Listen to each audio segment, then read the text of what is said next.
All right, hi guys, good morning. We are looking at our next section in Unit 1. This time we're going to be looking at your angles for the next couple of days. So let's talk about that for a second. All right, so we have a picture of an angle there. And one way that we talk about angles is specifically how do we name them and what are they formed by? So specifically, an angle is formed by two rays that have a common endpoint. Okay, that's the big thing. So they have to start from the same place, and then those two rays come off from that same end. All right, so that one common endpoint has a specific name. It is called your vertex.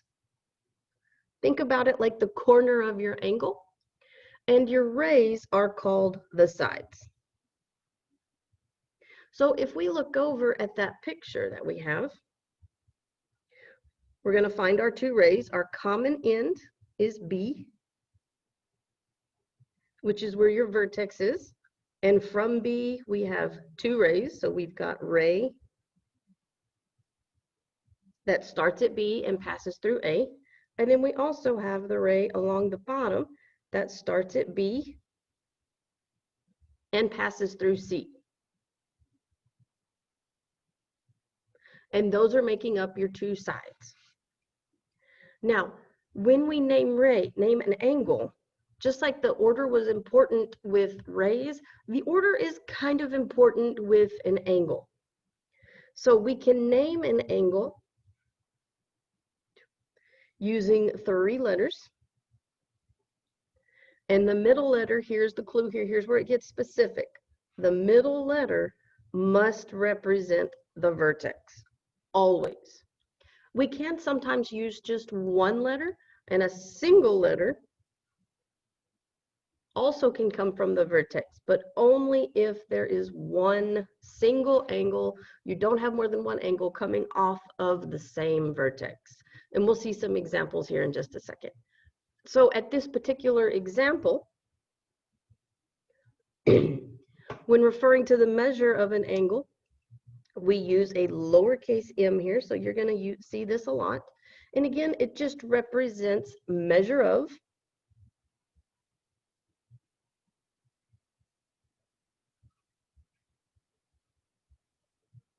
Okay, that's what that little m means, just measure of. Instead of having to write it out, we can use that lowercase m.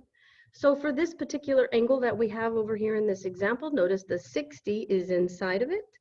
So we would say that the measure of this angle, so the measure of this angle is equal to 60 degrees. Now, specifically when we are talking about angles and we're talking about how do you measure them, we are talking about specifically how much space is between those two rays. And it is always going to be measured in degrees.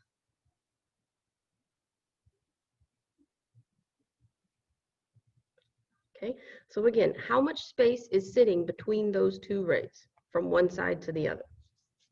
Now, specifically, we have four different types of your angles. So I'm going to zoom in here on each one as we go along with them.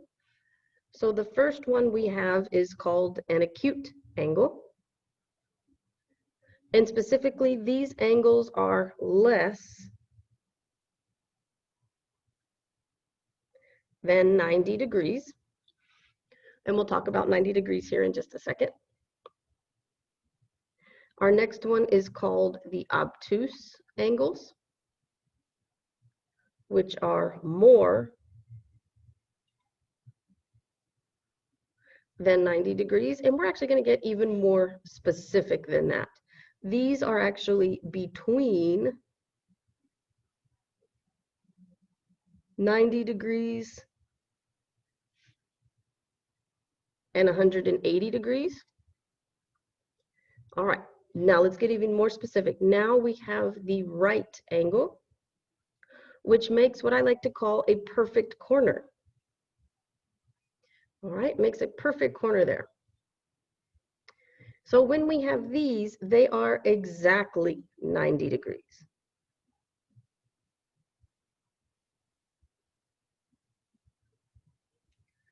And then we have our last type of angle down there at the end, which is called the straight angle. It is technically made up of two rays. They just come off in exact opposite directions. And this straight angle is exactly 180 degrees. So let's jump down into example 1 and let's see kind of how all this comes into play. So here's our first example. All right, so first we're going to name the vertex of this angle. So it needs to be, again, the end point of the two rays where they meet. So that happens to be point K.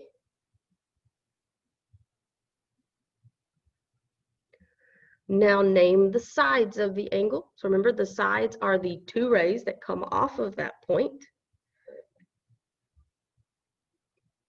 So we have ray K to J that starts at K and passes through J.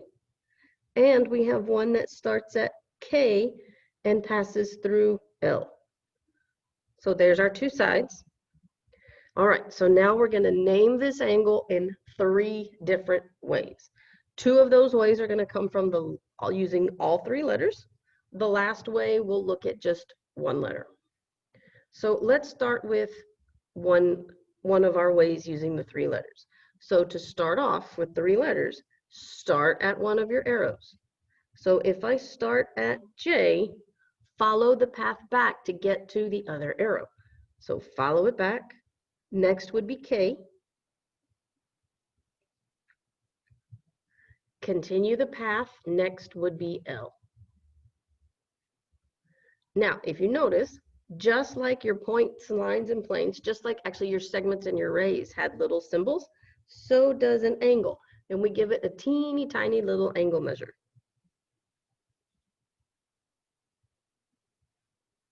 That is our angle symbol. Now, you don't always have to start at the arrow that's on the left. If we had started at the arrow on the right, so let's say I start at L,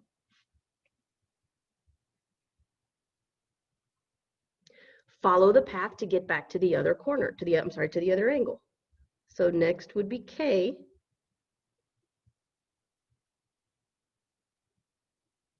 And then keep going till you get to the other arrow. Last would be J.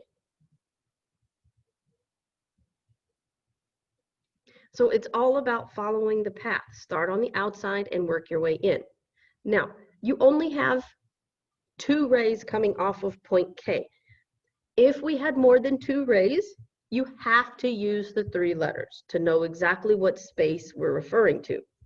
But if you only have two rays coming off of that endpoint, then you can use that middle letter to name your angle as well. We can use the vertex.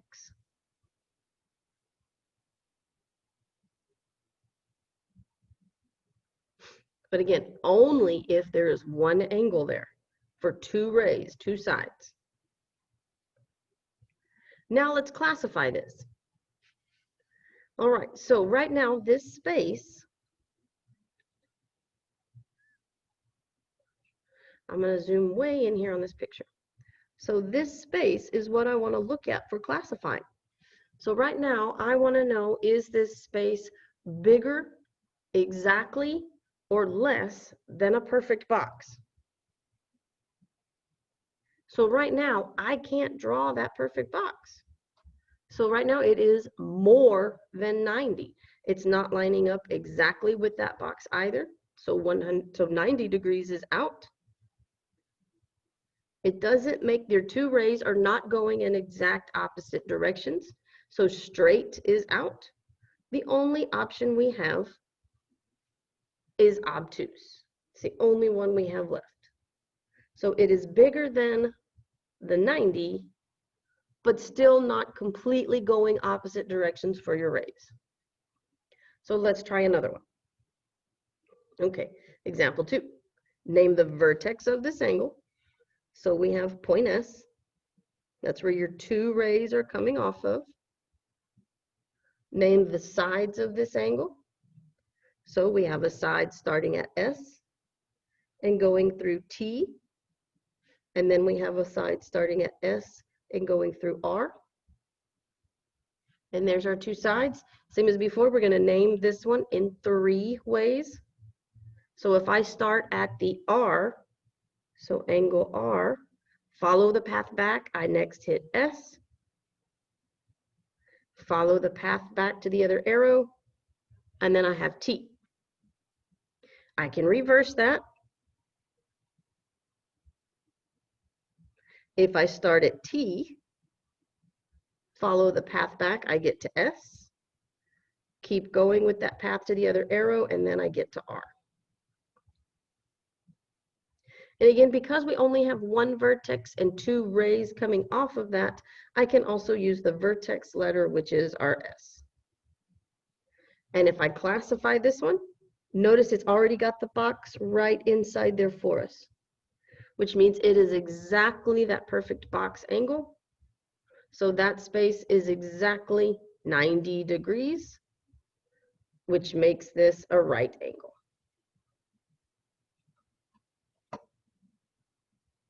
All right, so now that we've talked a little bit about how to name and how to classify, let's see what happens when we start comparing one angle to another.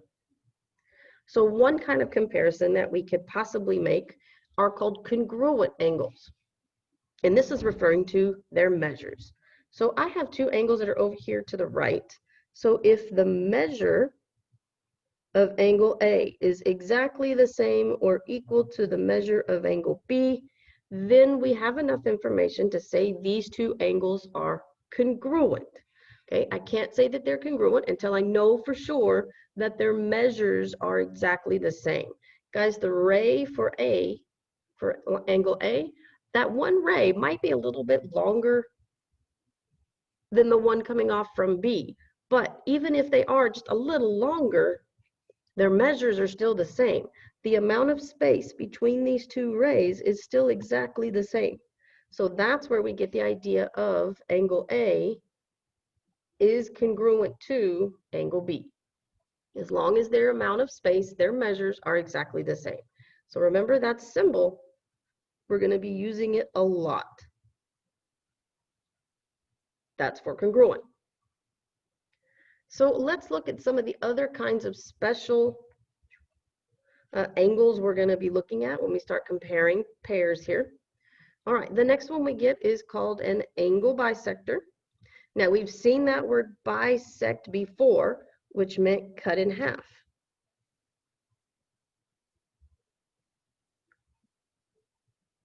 So the same thing is true when we're talking about angles, because we've worked with a segment bisector. So this time, an angle bisector is a ray that divides an angle into two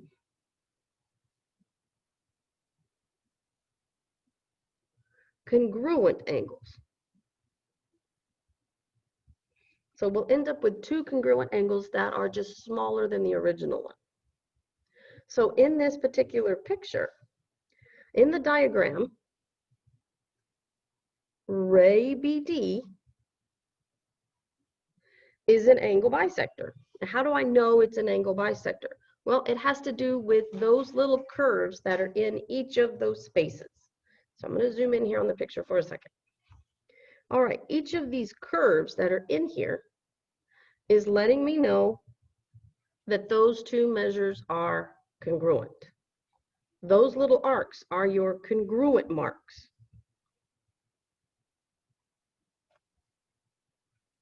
So we need the same number of arcs for congruence.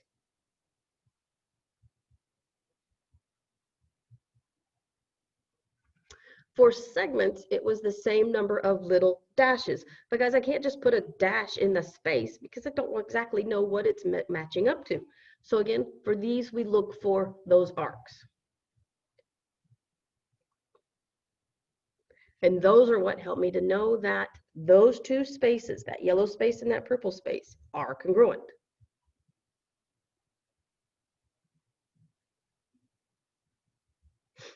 So in the diagram, if that ray BD is in fact an angle bisector, therefore it's making two smaller congruent angles. Oops, it's moving away. So then angle ABD is congruent to angle DBC.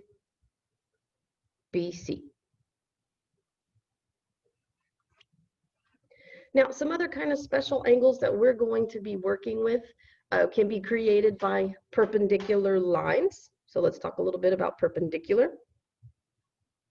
All right, so perpendicular lines are two lines that intersect at a right angle. And again, right is just another way of saying 90 degrees.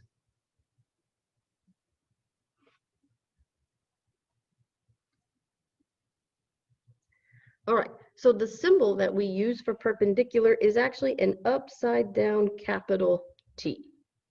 So in this diagram that we have over here on the right, notice there's not any points on this one, because check out down at those arrows. You've got those cursive letters. So we can say that line L is perpendicular to line M. And how do I know they're exactly making 90? Because of that right angle box that's drawn at their intersection. That's my clue. Now, with perpendicular, we can sometimes get a special kind of case, which is called a perpendicular bisector, which is a line, a ray, or a segment that is perpendicular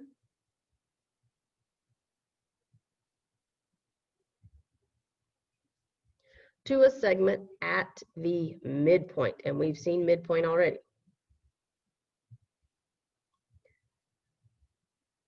So in the diagram that we have here, notice what's going on in this picture. I'm going to zoom way in on the picture for a second. You have that same right angle box that we saw before. Notice on either side of that box are your congruent dashes. That's how I know that P to the middle is exactly the same as Q to the middle.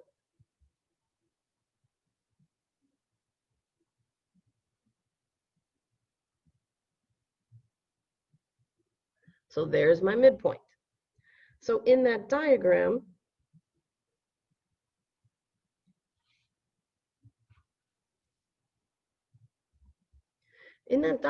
segment, line LM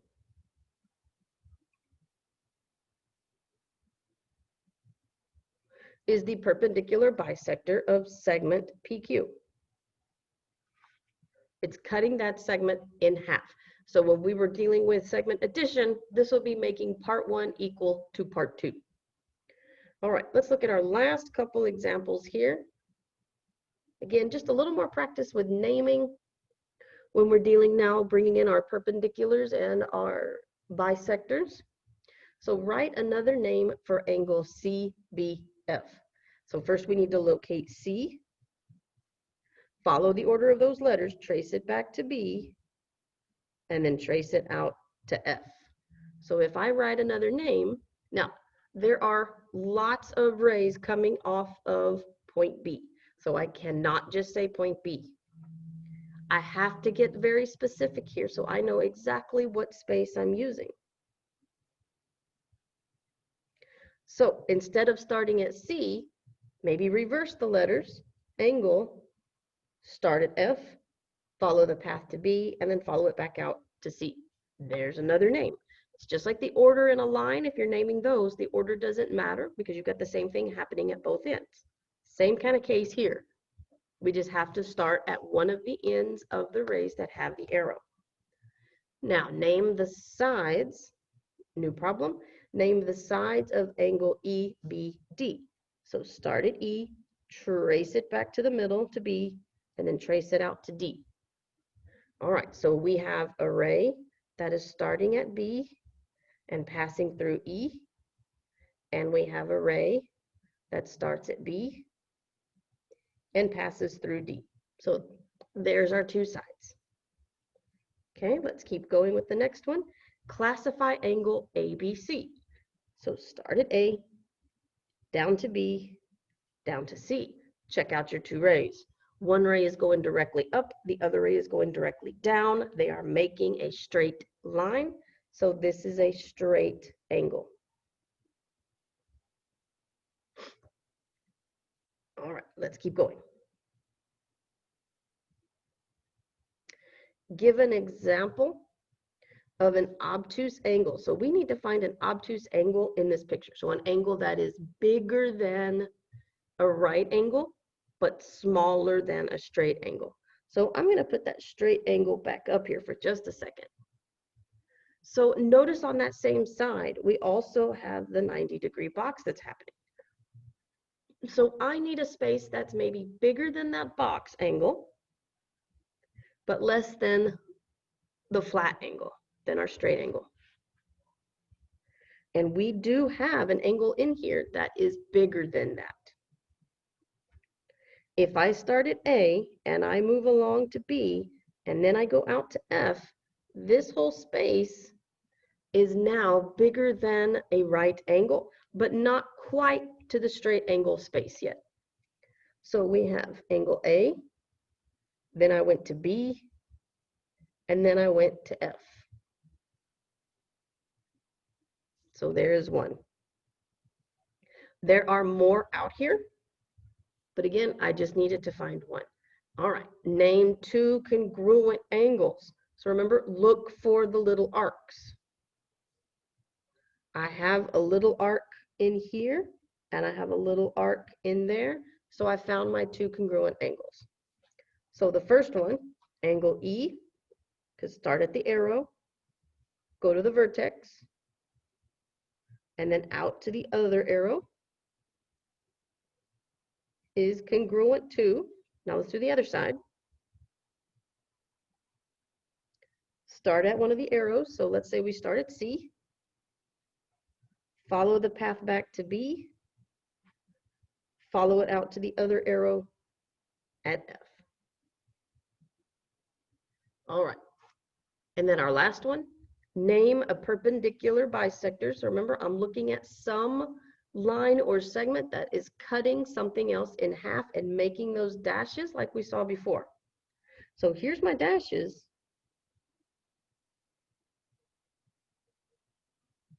So that's what's being cut in half. And what is cutting that in half? Ray BD.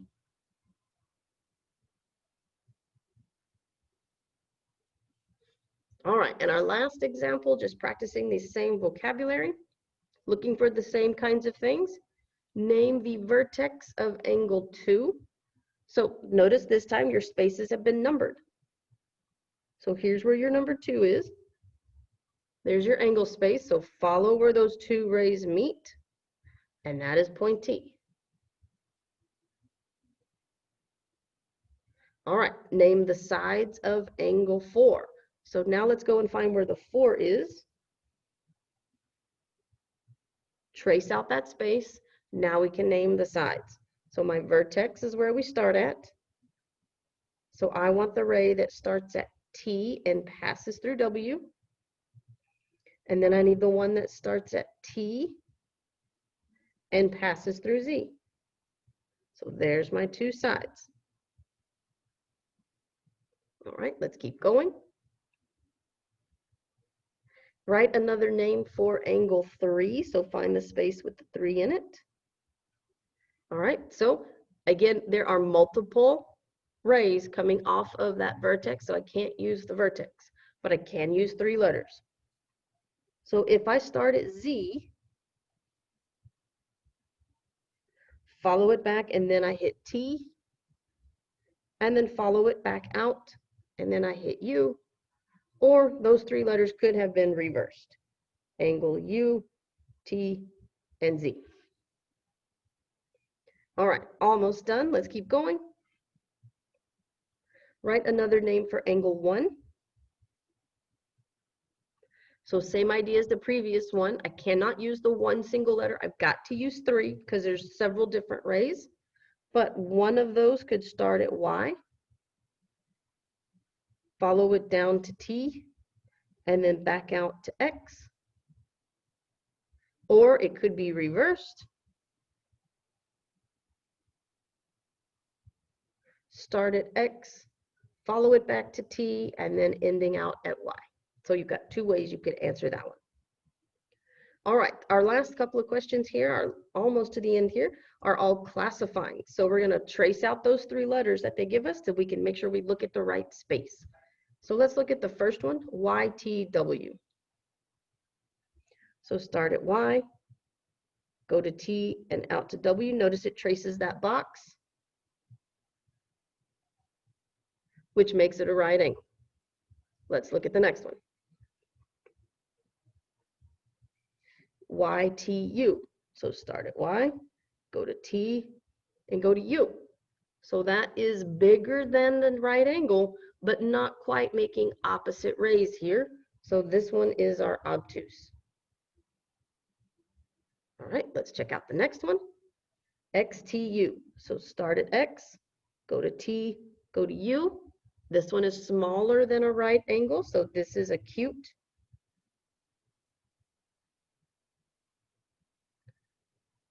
Now we've got WTX, so W, T, and X. Notice these two ends are exactly opposite of each other, so this is a straight angle.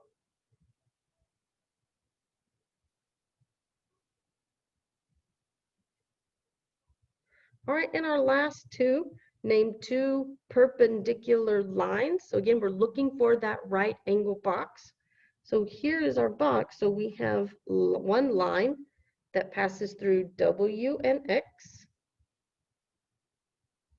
And then our second line, making that same right angle, is YZ.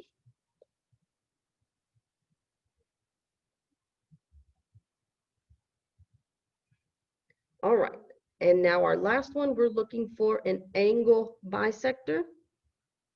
So this time we're looking for those matching little arcs. So we've got one at angle 2 and one at angle 3. Name the angle bisector. So what is making those two arcs? What is the ray? That is ray TU. All right, so guys, I hope you enjoyed learning a little bit about how do you name an angle, how do you identify an angle, and then also how do you classify the angles. So please don't hesitate, guys, to reach out to me if you have any questions at all. Thank you for joining, and I hope you have a great rest of your day. Bye, guys.